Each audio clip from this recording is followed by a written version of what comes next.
Welcome to K S mentor. നമ്മൾ ഇന്ന് പഠിക്കാൻ പോകുന്നത് ഓയിൽ സ്പില്ലിനെ പറ്റിയാണ്.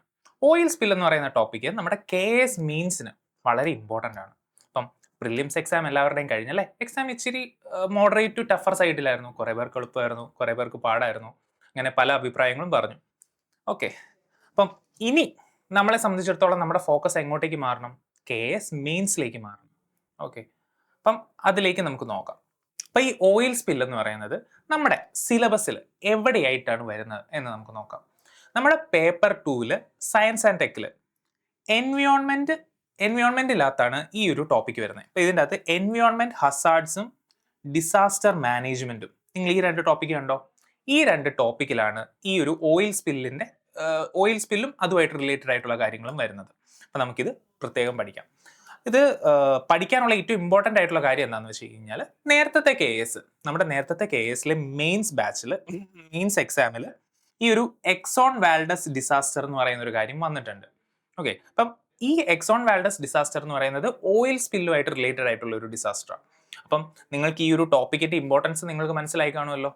അതോടൊപ്പം തന്നെ ഇപ്പം കറണ്ട് അഫയേഴ്സിലാണെങ്കിൽ പോലും ഈ അടുത്ത കാലത്തും ഈ ഓയിൽ സ്പില്ലുമായിട്ട് റിലേറ്റഡ് ആയിട്ടുള്ള കുറേ ന്യൂസും മറ്റു കാര്യങ്ങളൊക്കെ വന്നിട്ടുണ്ട്. ഇപ്പം ഇന്ന് നിങ്ങൾക്ക് എന്തൊക്കെയാണ് പഠിക്കാൻ പറ്റുക? ഈ ഒരു വീഡിയോ കാണുന്നത് കൊണ്ട് നിങ്ങൾക്ക് എന്തൊക്കെയാണ് പഠിക്കാൻ പറ്റുക എന്ന് ഞാൻ പറഞ്ഞുതരാം. ഒന്നെന്ന് പറയുന്നത്, നിങ്ങൾക്ക് ഓയിൽ സ്പിൽ എന്താണ്, അതുമായിട്ട് റിലേറ്റഡ് ആയിട്ടുള്ള എല്ലാ കാര്യങ്ങളും നിങ്ങൾക്ക് മനസ്സിലാവും. അതോടൊപ്പം തന്നെ നമ്മുടെ മെയിൻസിന് വളരെ ഇമ്പോർട്ടൻ്റ് ആണ് അല്ലേ, നമ്മളെപ്പോഴും കണ്ടന്റ് നല്ലപോലെ എൻട്രി ചെയ്യണം. അപ്പം നമ്മുടെ ഈ ഓയിൽ സ്പില്ലുമായിട്ട് റിലേറ്റഡ് ആയിട്ടുള്ള ലോകത്ത് നടന്നിട്ടുള്ള ഏറ്റവും വലിയ ഡിസാസ്റ്റേഴ്സ് ഏതൊക്കെയാണ്, ഇതും നമ്മളൊന്ന് നോക്കും. ഇതോടൊപ്പം തന്നെ ഇതുപോലെയുള്ള ഓയിൽ സ്പില്ലും മറ്റു കാര്യങ്ങളൊക്കെ നടന്നു കഴിയുമ്പം ഇതിന് പരിഹാരമായിട്ട് എന്തൊക്കെയാണ് ചെയ്യാറുള്ളത്, എന്തൊക്കെ മെത്തഡോളജീസ് വെച്ചാണ് ഈ ഓയിൽ സ്പില്ലിനെ നമ്മൾ മാറ്റുക, ഇതും നമ്മൾ ഇന്ന് പഠിക്കും. ഇതോടൊപ്പം തന്നെ വളരെ ഇമ്പോർട്ടൻ്റ് ആയിട്ടുള്ള ഒരു സെക്ഷൻ കൂടെ നമ്മൾ നോക്കും. എന്താണ്? Internationally and Indian legal side, പിന്നെ കൺവെൻഷൻസ്, എന്തൊക്കെ പ്രോട്ടോകോൾസ് ആണ് ഈ ഓയിൽ സ്പില്ലുമായിട്ട് റിലേറ്റഡ് ആയിട്ടുള്ളത്, ഇതുപോലെയുള്ള കാര്യങ്ങൾ നമ്മൾ ഇന്ന് നോക്കും. അപ്പോൾ എല്ലാവരും റെഡിയല്ലേ പഠിക്കാൻ? അപ്പം നമ്മളെ സംബന്ധിച്ചിടത്തോളം നമ്മുടെ കറണ്ട് അഫയേഴ്സിൽ നമ്മൾ കണ്ടു കാണും അല്ലേ, ഈ അടുത്ത കാലത്ത് വിഴിഞ്ഞത്ത് നിന്ന് കൊച്ചിയിലേക്ക് പോയ ഒരു ഷിപ്പായിരുന്നു ഈ MSC എൽസ 3 എന്ന് പറയുന്നത്. പല സാഹചര്യങ്ങളും ഉണ്ട്. ഇപ്പം ഇപ്പോഴും അതിൻ്റെ ഒരു പ്രോപ്പർ റിപ്പോർട്ടോ മറ്റു കാര്യങ്ങളൊന്നും വന്നിട്ടില്ല, എന്തുകൊണ്ടാണ് ഈ ഷിപ്പ് മുങ്ങിയതെന്ന് തോന്നുന്നു. പക്ഷേ ഈ ഒരു ഷിപ്പ് മുങ്ങിയ കാര്യം നമ്മൾ എല്ലാവരും പത്രത്തിൽ വായിച്ചു അല്ലേ. ആ ഷിപ്പിന്റെ പേരായിരുന്നു MSC എൽസ 3. ഇത് ആക്ച്വലി ഒരു പറയുമ്പോൾ ഒരു ഓയിൽ ടാങ്കറോ ഒന്നും അല്ല. എങ്കിൽ പോലും ഈ ഒരു ഷിപ്പ് മുങ്ങിയ സമയത്ത് ഒത്തിരി ഇൻഡസ്ട്രിയൽ ഓയിൽസും അതോടൊപ്പം തന്നെ മറൈൻ ഡീസൽ ഇതുപോലെയുള്ള കാര്യങ്ങളൊക്കെ ഒരു ഓയിൽ സ്പില്ല് അവിടെ ഉണ്ടായിരുന്നു. ഓക്കെ, അപ്പം ഇതുമായിട്ട് റിലേറ്റഡ് ആയിട്ടുള്ള എൻവയോൺമെന്റൽ ഇഷ്യൂസ്, പൊല്യൂഷൻ, ഇനി ഇതുമൂലം ഉണ്ടാവാൻ ചാൻസ് ഉള്ള കാര്യങ്ങൾ, ഇതൊക്കെ നമ്മളുടെ ന്യൂസിലൊക്കെ ഉണ്ടായിരുന്നു. അതുകൊണ്ട് ഈ ഒരു ടോപ്പിക് വളരെ ഇമ്പോർട്ടൻ്റ് ആണ് നമ്മുടെ എക്സാമിന്. ഓക്കെ, അപ്പം നമുക്ക് അടുത്ത കാര്യങ്ങളിലേക്ക് പോവാം. അപ്പം എന്താണ് ഈ ഓയിൽ സ്പില്ല്? ഓയിൽ സ്പില്ല് എന്ന് പറഞ്ഞാൽ ആക്സിഡൻ്റൽ ആയിട്ട് പെട്രോളിയം അല്ലെങ്കിൽ ക്രൂഡ് ഓയിലിനെ വാട്ടർ ബോഡീസിലേക്ക് റിലീസ് ചെയ്യുന്ന ആ ഒരു അവസ്ഥേനെയാണ് നമ്മൾ എന്ത് പറയുന്നത്? ഓയിൽ സ്പില്ല് എന്ന് പറയുന്നത്. ഓക്കെ, അപ്പം നമുക്കത് പല കാര്യങ്ങൾ, ഇപ്പം ക്രൂഡ് ഓയിലിനെ സംബന്ധിച്ചിടത്തോളം പല കാര്യങ്ങളുണ്ട് അല്ലെ, പല പല സ്റ്റേജസിൽ കൂടെ ഇത് പോകുന്നത്.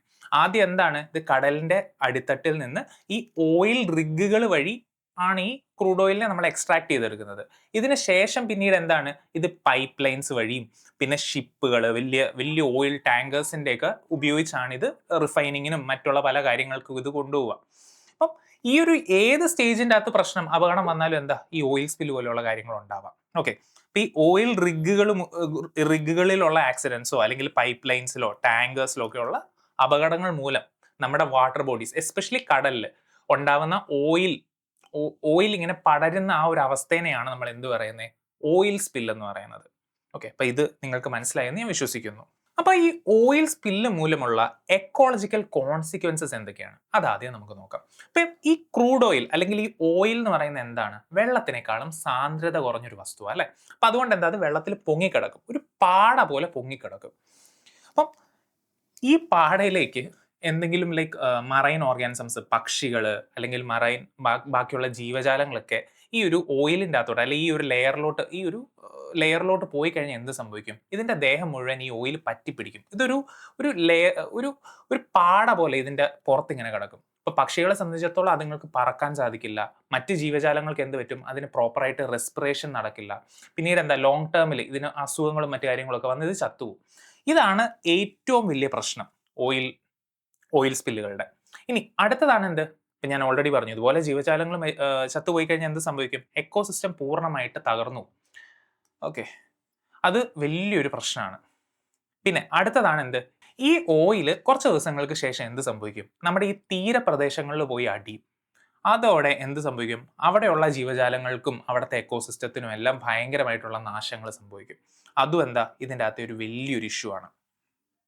എസ്പെഷ്യലി നമ്മുടെ കണ്ടൽ കാടുകൾ, കോറൽ റീഫ്സ്, ഓക്കെ, ഇതിലൊക്കെ എന്ത് സംഭവിക്കും? ഭയങ്കരമായിട്ടുള്ള പ്രശ്നങ്ങൾ ഉണ്ടാവാനും ഈ ഒരു ഓയിൽ സ്പില്ല് കാരണമാകും. വേറൊരു വലിയ പ്രശ്നം എന്ന് പറയുന്നത് ഡിസോൾഡ് ഓക്സിജൻ ആണ്. ഓക്കെ, ഈ ഓയിൽ സ്പില്ല് പോലെയുള്ള കാര്യങ്ങളൊക്കെ സംഭവിച്ചു കഴിയുമ്പോൾ നമ്മുടെ വെള്ളത്തിനകത്തുള്ള ഡിസോൾഡ് ഓക്സിജൻ അല്ലെങ്കിൽ ഓക്സിജൻ, ഈ ഡിസോൾഡ് ഓക്സിജൻ വെച്ചാണ് അവിടുത്തെ മറൈൻ അക്വാട്ടിക് ഓർഗാനിസംസ് എല്ലാം ജീവിക്കുന്നത്. അപ്പോൾ അതിൻ്റെ അകത്തെ ഓക്സിജൻ ലെവൽ ഭയങ്കരമായിട്ട് കുറഞ്ഞു പോയാൽ എന്ത് സംഭവിക്കും? മറൈൻ ഓർഗാനിസത്തിനൊന്നും ജീവിക്കാൻ സാധിക്കില്ല. അതും എന്താ ഇതിൻ്റെ വലിയൊരു പ്രശ്നമാണ് ഓയിൽ സ്പിൽസിൻ്റെ. പിന്നെ വേറൊരു ഏറ്റവും വലിയ ഇഷ്യൂ എന്ന് പറയുന്നത് എന്താ? Long term residue. അതായത് ഈ ഓയിൽ സ്പില്ല് മൂലം ഉണ്ടാവുന്ന ക്രൂഡ് ഓയിലൊക്കെ ഇല്ലേ, അത് കുറച്ച് കഴിയുമ്പോൾ എന്താ, അത് നാച്ചുറലി അത് ഡിസെൻറ്റിഗ്രേറ്റ് ആയി പോകും. പക്ഷെ പ്രോബ്ലം എന്താണെന്ന് വെച്ച് കഴിഞ്ഞാൽ ഇത് വർഷങ്ങളെടുക്കും. 100, 150 വർഷമൊക്കെ എടുക്കും ഇതൊന്ന് നാച്ചുറലി ബ്രേക്ക് ഡൗൺ ആവാൻ. ഓക്കെ, അപ്പം അത്രയും വർഷം എന്താ ആ ഒരു ബീച്ചും മറ്റു കാര്യങ്ങളൊക്കെ നമ്മളത് പ്രോപ്പറായിട്ട് ക്ലീൻ ചെയ്തില്ല എന്നുണ്ടെങ്കിൽ അത് യൂസബിൾ പോലും ആയിരിക്കില്ല. മാത്രമല്ല ഇതിൻ്റെ പരിസ്ഥിതി ഇമ്പാക്റ്റ് മറ്റ്, അതായത് സെഡിമെൻ്റ് ചെയ്യുക, അങ്ങനെയുള്ള പല പ്രശ്നങ്ങളും ഉണ്ട് ഇതിന്. ഇതുമൂലം എന്താ പല ജീവജാലങ്ങൾക്കും പ്രോബ്ലംസും, toxicity, bio accumulation, bio magnification പോലെയുള്ള കാര്യങ്ങളൊക്കെ ഉണ്ടാവും. ഇതൊക്കെയാണ് എന്ത്? ഓയിൽ സ്പില്ലുകളുടെ എൻവയോൺമെന്റൽ കോൺസിക്വൻസസ്. അപ്പം നിങ്ങൾക്കിത് കാണാം, ഈ പടത്തിൽ നിങ്ങൾക്ക് കാണാം കണ്ടോ, ഓരോ പക്ഷി, ഒരു പക്ഷിയാണ്. ആ പക്ഷിയിൽ എന്താണ് ഈ ഓയിൽ, ക്രൂഡ് ഓയിൽ ഇങ്ങനെ പറ്റിപ്പിടിച്ച് കിടക്കുന്നത്. നിങ്ങൾക്ക് എന്ത് സംഭവിക്കും? നിങ്ങൾക്ക് പ്രോപ്പറായിട്ട് പറക്കാനോ അല്ലെങ്കിൽ ശ്വസിക്കാനോ ഒന്നും പറ്റില്ല. കുറച്ച് ദിവസം കഴിയുമ്പോൾ ഇത് ചത്തുപോകും. ഇതുപോലെ ഇത് കണ്ടോ, ഫിഷുകൾ, ഓക്കെ, മറ്റ് ആനിമൽസ്, നമ്മുടെ ബീച്ചുകൾ ഒക്കെ എന്താണ് ഒരു തരത്തിൽ നമുക്ക് ഉപയോഗിക്കാൻ പറ്റാത്ത രീതിയിലേക്ക് ഇത് മാറും. ഇനി നമുക്ക് എന്താ ലോകത്ത് നടന്നിട്ടുള്ള ഏറ്റവും വലിയ ഓയിൽ സ്പില്ലുകളെ പറ്റി നമുക്ക് പഠിക്കാം. ഓക്കെ, അപ്പം നമ്മളെ സംബന്ധിച്ചിടത്തോളം നമ്മുടെ മെയിൻസിൻ്റെ ഒരു ആൻസർ നമ്മൾ എഴുതുമ്പോൾ അതിനെ ഒന്ന് കണ്ടന്റ് ഒന്ന് എൻട്രി ചെയ്യാൻ അല്ലെങ്കിൽ കുറച്ച് വാല്യൂ ആഡ് ചെയ്യാൻ പറ്റുന്ന കാര്യങ്ങളാണ് ഇതൊക്കെ. അപ്പം നമുക്കൊന്ന് നോക്കാം. അപ്പം ലോകത്ത് നടന്നിട്ടുള്ള ഏറ്റവും വലിയ ഓയിൽ സ്പിൽ എന്ന് പറയുന്നത് പേർഷ്യൻ ഗൾഫ് 1991 ആണ്. ഇത് ഗൾഫ് വാറിൽ, അതായത് ഗൾഫ് വാർ എന്ന് പറയുന്നത് എന്താ, ഇറാഖ് കുവൈറ്റിനെ ആക്രമിച്ചു അല്ലെ. അതിനുശേഷം ഇവർ തിരിച്ച് റിട്രീറ്റ് ചെയ്യുന്ന സമയത്ത് അമേരിക്കൻ സേന അവരെ തിരിച്ച് ഇവരുടെ പുറകെ വരാതിരിക്കാൻ വേണ്ടിയിട്ട് ഇറാഖ് എന്ത് ചെയ്തു? കുവൈറ്റിന്റെ എണ്ണപ്പാടങ്ങളിലുള്ള ഓയിൽ മുഴുവൻ പേർഷ്യൻ ഗൾഫിലേക്ക് ഒഴുക്കി വിട്ടു. അതാണ് ലോകത്തിലെ ഇന്ന് വരെ നടന്നിട്ടുള്ള ഏറ്റവും വലിയ ഓയിൽ സ്പിൽ എന്ന് പറയുന്നത്. ഓക്കെ, ഇപ്പൊ നിങ്ങൾക്കറിയാം, ലൈക്ക് ഓപ്പറേഷൻ ഡെസേർട്ട് സ്റ്റോം എന്നൊക്കെ നിങ്ങൾ കേട്ടിട്ടുണ്ടാവും. ഓക്കെ, അവിടെയാണ്, അതായത് മറ്റേ ഗൾഫ് വാറിലാണ് ലോകത്തിലെ ഏറ്റവും വലിയ ഓയിൽ സ്പില്ല് നടന്നിട്ടുള്ളത്. ഇതിന്റെ എൻവയോൺമെന്റൽ ഇമ്പാക്ട് ഇന്ന് പോലും ഉണ്ട്. ഓക്കെ, ഇത്രയും വർഷം കഴിഞ്ഞിട്ട് പോലും. ലോകത്ത് നടന്ന രണ്ടാമത്തെ ഏറ്റവും വലിയ ഓയിൽ സ്പിൽ ഡിസാസ്റ്റർ എന്ന് പറയുന്നത് BP ഡീപ് വാട്ടർ ഹൊറൈസൺ എന്ന് പറയുന്നതാണ്. ഇത് 2010 ഇത് നടന്നത്. ഇത് എവിടെ വെച്ചാണ് നടന്നത്?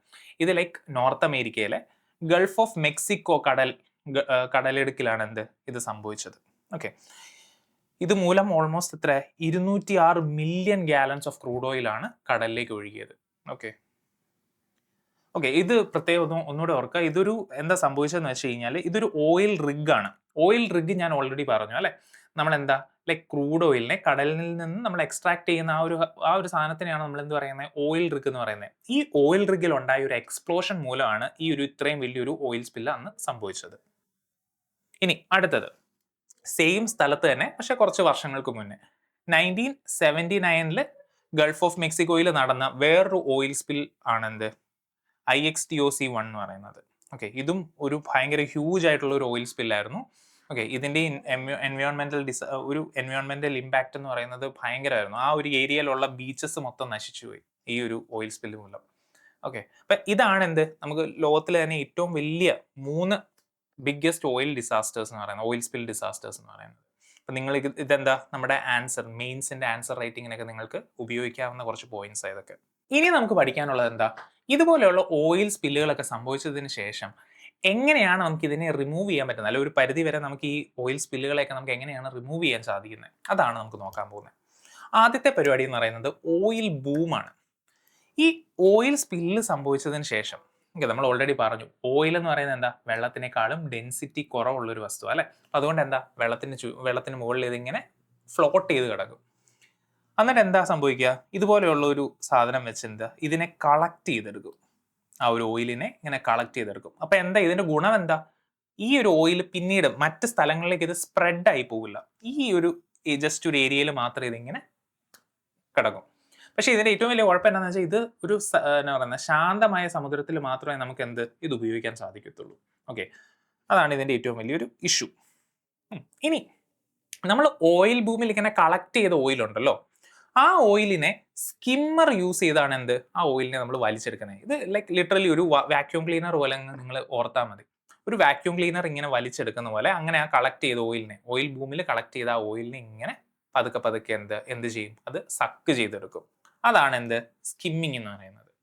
ഇനി ഇത് രണ്ടും നമ്മൾ മുമ്പേ പറഞ്ഞ ആ രണ്ട് കാര്യങ്ങളും എന്താ, നമ്മൾ ആ ഒരു ഓയിൽ സ്പില്ല് നടന്ന അന്നേരം തന്നെ വലിയ താമസമില്ലാതെ തന്നെ അത് ചെയ്തെങ്കിൽ മാത്രമേ ആ ഒരു കാര്യം നമുക്ക് ചെയ്യാൻ പറ്റുള്ളൂ. പക്ഷേ ചില സമയത്ത് എന്താ, അത് കറക്റ്റ് സമയത്ത് നമുക്ക് ചെയ്യാൻ സാധിക്കില്ല, അല്ലെങ്കിൽ വെതർ വളരെ മോശം കാലാവസ്ഥയാണ്. അങ്ങനെയുള്ള സിറ്റുവേഷനിൽ എന്ത് സംഭവിക്കും, ഇത് ഭയങ്കരമായിട്ട് പടരും.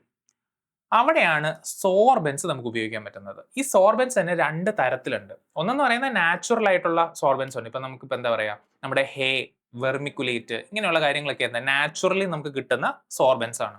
ഇനി ഇതിനു വേണ്ടി ഈ ഓയിൽ സ്പില്ലുകളെയൊക്കെ നമുക്ക് എന്താ പറയുക, ഈ ഓയിലിനെ വലിച്ചെടുക്കാൻ പ്രത്യേകമായി ഡിസൈൻ ചെയ്തെടുത്ത കാര്യങ്ങളുണ്ട്. ആർട്ടിഫിഷ്യലി നമുക്ക് ചെയ്യുന്ന സാധനങ്ങൾ വേണമെങ്കിലും നമുക്ക് ഉണ്ടാക്കാം. ഇതെന്താ ചെയ്യുന്നത്, ഇത് ആ ഓയിൽ സ്പില്ലിലോട്ട് ഈ സോർബൻസ് ഇടുക. അത് കഴിയുമ്പോൾ ഈ ഓയിൽ എന്ത് ചെയ്യും, ഇതിൻ്റെ അകത്ത് പറ്റിപ്പിടിച്ചെന്താ അതിനെ നമ്മൾ മാറ്റി കഴിഞ്ഞാൽ മതി, വെള്ളം ഒരു പരിധി വരെ നമുക്ക് ക്ലീൻ ആക്കാൻ സാധിക്കും. ഇതാണ് സോർബൻറ്റുകൾ ഉപയോഗിക്കുന്ന രീതി എന്ന് പറയുന്നത്. ഇനി അടുത്തത് ഏറ്റവും എഫക്റ്റീവായ മെത്തേഡ് എന്ന് പറയുന്നത് ഇൻ സീറ്റു ബേണിംഗ് എന്ന് പറയുന്നത്. ഓക്കെ, ഇതെന്ന് പറഞ്ഞാൽ എന്താ, ഈ ഓയിലിനെ നമ്മൾ കളക്ട് ചെയ്യുക, അതിനുശേഷം എന്താ അതിനെ നല്ലപോലെ കത്തിക്കുക. പക്ഷെ അപ്പോൾ ഇത് ചെയ്യണമെന്നുണ്ടെങ്കിൽ എന്താണെന്ന് വെച്ചാൽ, ഇതിന് മിനിമം ഒരു 3 mm എങ്കിലും എന്താ ഈ പാടയ്ക്ക്, ഈ ലെയറിന് തിക്നെസ് ഉണ്ടാവണം. അതാണ് ഇതിൻ്റെ ഒരു റെമഡിയൽ മെഷർ, ഇതിൻ്റെ ഒരു പ്രശ്നം എന്ന് പറയുന്നത്. ഓക്കെ, അപ്പോൾ ഇതിൻ്റെ ഏറ്റവും വലിയ ഗുണം എന്താണെന്ന് വെച്ച് കഴിഞ്ഞാൽ, വീണ ഓയിൽ കൂടുതലും ഒരു 98% വരെ നമുക്ക് എന്താ ഈ ഓയിലിനെ നമുക്ക് കത്തിച്ച് കളയാൻ സാധിക്കും. പക്ഷേ പ്രോബ്ലം എന്താണെന്ന് വെച്ചാൽ, ലൈക്ക് എമിഷൻസും മറ്റു കാര്യങ്ങളൊക്കെ വലിയൊരു ഇഷ്യൂ ആണ് ഇതിൻ്റെ. അപ്പം അത് പ്രത്യേകം ഒന്ന് ശ്രദ്ധിക്കുക. അപ്പം 4 മെത്തേഡ്സ് നമ്മൾ പറഞ്ഞില്ലേ, oil boom, skimmer, sorbents, in situ burning. Okay, ഇതൊക്കെയാണ് കൂടുതലും ഇതുപോലെയുള്ള ഓയിൽ സ്പില്ലൊക്കെ സംഭവിച്ചു കഴിയുമ്പോൾ ചെയ്യാറുള്ളത്. ഇനി നമുക്ക് എക്സാമിന് വളരെ ഇമ്പോർട്ടൻ്റ് ആയിട്ടുള്ള കുറച്ച് കാര്യങ്ങളൊക്കെ നമുക്ക് നോക്കാം. ഇതുപോലെയുള്ള ഓയിൽ സ്പില്ലുമായിട്ട് റിലേറ്റഡ് ആയിട്ടുള്ള ലെജിസ്ലേഷൻസ്, പ്രോട്ടോകോൾസ്, ഓക്കെ, അതൊക്കെ നമുക്കൊന്ന് നോക്കാം. ആദ്യം നമുക്ക് ഇന്റർനാഷണൽ ആയിട്ടുള്ള കുറച്ച് ഫ്രെയിംവർക്സ് നോക്കാം. ഏറ്റവും ഇമ്പോർട്ടൻ്റ് ആയിട്ടുള്ളത് എന്താ, മാർപോൾ ആണ്. മാർപോൾ എന്ന് പറയുന്നത് മറൈൻ പൊല്യൂഷന്റെ ഷോർട്ട് ഫോം ആണ് കേട്ടോ. ഇത് 1973 ഇത് കൊണ്ടുവന്നത്. ഓക്കെ, ഇതിന്റെ പ്രോട്ടോകോൾ രീതിയിലേക്ക് വന്നത് എന്താ 1978 ഓക്കെ, ഇതിന്റെ അനക്സ് 1 അകത്താണ് ഈ ഓയിൽ സ്പില്ലും മറ്റു കാര്യങ്ങളൊക്കെ ഇൻക്ലൂഡ് ചെയ്തിട്ടുള്ളത്. ഇന്ത്യ ഇതിന്റെ ഭാഗമാണ്. ഓക്കെ, ഇപ്പം ഈ പ്രോട്ടോകോളിൻ്റെ അകത്ത് എന്താ, ഓയിൽ പൊല്യൂഷൻ ഫ്രം ഷിപ്സ് അതുമായിട്ട് റിലേറ്റഡ് ആയിട്ടുള്ള പ്രോട്ടോകോൾസ് ഒക്കെ ഈ മാർപോളിൻ്റെ അകത്തുണ്ട്. പിന്നെ അടുത്തത് ബങ്കർ ഓയിൽ കൺവെൻഷൻ 2001. ഇതും എന്താ, ഇന്ത്യ 2015 ഇത് റാറ്റിഫൈ ചെയ്തതാണ്. ഇത് മെയിൻലി ഇതുപോലെയുള്ള ഓയിൽ സ്പില്ലും മറ്റു കാര്യങ്ങളൊക്കെ സംഭവിക്കും, അതിന്റെ കോമ്പൻസേഷൻ, ബാക്കി എൻവയോൺമെന്റൽ ഡാമേജ്, പൊല്യൂഷൻ, ഇതുമായിട്ട് റിലേറ്റഡ് ആയിട്ടുള്ള കാര്യങ്ങളൊക്കെയാണ് ഈ ഒരു കൺവെൻഷൻ്റെ അകത്ത് പറയുന്നത്. പിന്നെ അടുത്തത് സിവിൽ ലയബിലിറ്റി കൺവെൻഷൻ, പിന്നെ IOPC ഫണ്ട്, ഇതുമെല്ലാം എന്താണ്, അതും ഈ കോമ്പൻസേഷൻ ലയബിലിറ്റിയുമായിട്ട് റിലേറ്റഡ് ആയിട്ടുള്ള കാര്യങ്ങളാണ്. ഓക്കെ, അപ്പം നിങ്ങൾക്ക് നിങ്ങളുടെ മെയിൻസ് ആൻസർ റൈറ്റിംഗിൻ്റെ അകത്ത് എന്താ നല്ല രീതിയിൽ എഴുതാവുന്ന കുറച്ച് പോയിന്റ്സ് ആണ് ഇതൊക്കെ. ഓക്കെ, ഇനി അടുത്തത്, ഇനി ഇന്ത്യയിലെ ലീഗൽ ഫ്രെയിംവർക്സ് നമുക്ക് നോക്കാം. ഓയിൽ സ്പില്ലും ഒക്കെ ആയിട്ട് റിലേറ്റഡ് ആയിട്ടുള്ള കാര്യങ്ങൾ. ഏറ്റവും ഇമ്പോർട്ടൻ്റ് ആയിട്ടുള്ളത് എന്താ, മർച്ചന്റ് ഷിപ്പിംഗ് ആക്ട് 1958. ഓക്കെ, ഇതിൻ്റെ അകത്താണ് മാർപോൾ ഇൻകോപ്പറേറ്റ് ചെയ്തിട്ടുള്ളത്. ഈ ആക്ടിൻ്റെ അകത്താണ് മാർപോളിന്റെ ഗൈഡ് ലൈൻസും മറ്റു കാര്യങ്ങളൊക്കെ ഇൻകോപ്പറേറ്റ് ചെയ്തിരിക്കുന്നത്. നമ്മുടെ ഇന്ത്യയിലെ പ്രൈമറി മാരിടൈം ലോയുമാണിത്. ഓക്കെ, ഇനി അടുത്തതെന്ന് പറയുന്നത് എന്താ, ഇതുപോലെയുള്ള ഓയിൽ സ്പില്ലുകളും മറ്റു കാര്യങ്ങളൊക്കെ സംഭവിച്ചു കഴിയുമ്പോൾ നമ്മൾ എന്ത് ചെയ്യണം, അതുമായിട്ട് റിലേറ്റഡ് ആയിട്ടുള്ള ഒരു കണ്ടിൻജൻസി പ്ലാൻ ആണ് national oil spill disaster contingency plan. Okay, വളരെ ഇമ്പോർട്ടൻ്റ് ആണ്. ഇത് എക്സിക്യൂട്ട് ചെയ്യുന്ന ആരാണ്, ഇന്ത്യൻ കോസ്റ്റ് ഗാർഡ്. ഓക്കെ, ഇനി അടുത്തത് നാഷണൽ ഗ്രീൻ ട്രൈബ്യൂണൽ. ഇപ്പോൾ ഈ എൻവയോൺമെന്റ് ഒക്കെ ആയിട്ട് റിലേറ്റഡ് ആയിട്ടുള്ള ഇഷ്യൂസ്, അതിന്റെ കോമ്പൻസേഷൻസ് മറ്റു കാര്യങ്ങളൊക്കെ ഏറ്റവും കൂടുതൽ ഡീൽ ചെയ്യുന്നത് നാഷണൽ ഗ്രീൻ ട്രൈബ്യൂണൽ ആക്ട് അല്ലെ. നിങ്ങൾ അത് ഓൾറെഡി പൊളിറ്റിയിലൊക്കെ പഠിച്ചിട്ടുണ്ടാവും. ഇതിന്റെ അകത്തും എന്താ ഈ ഓയിൽ സ്പില്ലുമായിട്ട് റിലേറ്റഡ് ആയിട്ടുള്ള കോമ്പൻസേഷൻ, ലീഗൽ ബാക്കിയുള്ള കാര്യങ്ങൾക്കൊക്കെ എന്താണ്, അതും ഈ നാഷണൽ ഗ്രീൻ ട്രൈബ്യൂണൽ തന്നെയാണ് ഇൻവോൾവ് ആവുന്നത്. ഓക്കെ, അപ്പം അത് പ്രത്യേകം നിങ്ങൾ നോക്കുക. അപ്പം നമ്മൾ ലെജിസ്ലേഷൻസ് നമ്മൾ നോക്കി. അപ്പം ഓയിൽ സ്പില്ലുമായിട്ട് റിലേറ്റഡ് ആയിട്ടുള്ള ഒരുമാതിരിപ്പെട്ട എല്ലാ കാര്യങ്ങളും എന്താ നമ്മളിപ്പോൾ നോക്കി. എന്താണ് ഓയിൽ സ്പിൽ എന്ന് മനസ്സിലാക്കി. ഇനി മേജർ ഡിസാസ്റ്റേഴ്സ് ഏതൊക്കെയാണ് നടന്നിട്ടുള്ളത്, ഈ ഓയിൽ സ്പില്ല് മൂലമുള്ള എൻവയോൺമെന്റൽ എഫക്ട്സ് എന്തൊക്കെയാണെന്ന് നമ്മൾ മനസ്സിലാക്കി. പിന്നെ ലെജിസ്ലേഷൻസും ഇന്റർനാഷണൽ ആൻഡ് നാഷണൽ അതും നമ്മൾ നോക്കി. പിന്നെ ഈ ഓയിൽ സ്പില്ല് വന്നാൽ എന്തൊക്കെ മെഷേഴ്സ് ആണ് നമ്മൾ എടുക്കേണ്ടത് അതും നമ്മൾ നോക്കി. അപ്പം നിങ്ങളുടെ കയ്യിൽ എന്താ കണ്ടന്റ് നിങ്ങൾക്ക് കിട്ടി. ഇനിയാണ് നിങ്ങൾ എന്ത് ചെയ്യേണ്ടത്, ഞാൻ നിങ്ങൾക്കൊരു വർക്ക് തരുവാണ്. ഓക്കെ, ഈ ഒരു ക്വസ്റ്റിൻ്റെ ആൻസർ നിങ്ങൾ എഴുതിയിട്ട് കമൻറ്റ് സെക്ഷനിൽ ഇടണം. ഓക്കെ, അപ്പം ഞാനത് മസ്റ്റായിട്ട് നിങ്ങൾക്ക് നോക്കി അതിനൊരു ഒരു കറക്ഷൻ നിങ്ങൾക്ക് തരും. ഓക്കെ, അപ്പം നിങ്ങൾ എന്താ ഇത് മസ്റ്റായിട്ട് നിങ്ങൾ നോക്കുക. ഈ ഒരു ക്വസ്റ്റ്യൻ കറക്റ്റായിട്ട് നിങ്ങൾ നോക്കിയിട്ട് അത് നമ്മുടെ കമൻറ്റ് സെക്ഷനിൽ ഇടുക. ഓക്കെ, ഇതിൻ്റെ അകത്ത് ഏറ്റവും ഇമ്പോർട്ടൻ്റ് ആയിട്ടുള്ള കാര്യം എന്ന് പറയുന്നത് എന്താ, ഈ ഒരു ക്വസ്റ്റിനെ നിങ്ങൾ കറക്റ്റായിട്ട് അനലൈസ് ചെയ്യുക, ക്വസ്റ്റിനെ അഡ്രസ്സ് ചെയ്യുക. അതാണ് ഏറ്റവും ഇമ്പോർട്ടൻറ്റ്. നമുക്ക് ഇത് 5 മാർക്കിൻ്റെ ക്വസ്റ്റ്യൻ ആണ്. വളരെ കുറച്ച് സ്ഥലം മാത്രമേ എന്താ നമ്മുടെ ആ ഒരു ബുക്ക്ലെറ്റിൻ്റെ അകത്ത് കാണത്തുള്ളൂ. ആ കുറച്ച് സ്ഥലത്തിൻ്റെ അകത്ത് ഇത്രയും ഈ ഒരു ക്വസ്റ്റിന്റെ 3 സെക്ഷൻസ് ഉണ്ട് അല്ലെ. Oil spills pose serious threat to marine ecosystem, coastal livelihood and national economies, ഇതൊരു പാർട്ട്. അതോടൊപ്പം തന്നെ discuss the major causes and എൻവയോൺമെന്റൽ ഇമ്പാക്ട്സ് ഓഫ് ഓയിൽ സ്പിൽ, അതാണ് രണ്ടാമത്തെ പാർട്ട്. ഇതോടൊപ്പം തന്നെ എന്താ ഇന്ത്യയുടെ ലീഗൽ ആൻഡ് ഇൻസ്റ്റിറ്റ്യൂഷണൽ മെക്കാനിസത്തിനെ പറ്റി നമ്മൾ ഈ ഒരു ആൻസറിൻ്റെ അകത്ത് എന്താ നമ്മൾ അഡ്രസ്സ് ചെയ്യാനുണ്ട്. ഓക്കെ, അപ്പം ഈ ഒരു രീതി ആയിരിക്കണം നിങ്ങൾ ഈ ഒരു ആൻസർ ചെയ്യേണ്ടത്. അപ്പം നിങ്ങൾ എല്ലാവരും ചെയ്യുമല്ലോ, നല്ല അടിപൊളിയായിട്ട് ചെയ്യുക നമ്മുടെ KS മെയിൻസിന്. ഓക്കെ, ഈ ഒരു നമുക്ക് ഇപ്പം എന്താ ഈ ഒരു വീഡിയോയിൽ നമുക്ക് ഡാറ്റ കിട്ടി, ഇൻഫർമേഷൻ കിട്ടി. ഇനി ഇതെന്താ നിങ്ങളിത് നല്ല രീതിയിൽ ആൻസറും കൂടെ എഴുതുക. അപ്പോൾ ഓൾ ദ ബെസ്റ്റ്, നല്ലപോലെ എഴുതുക. Okay, thank you, by.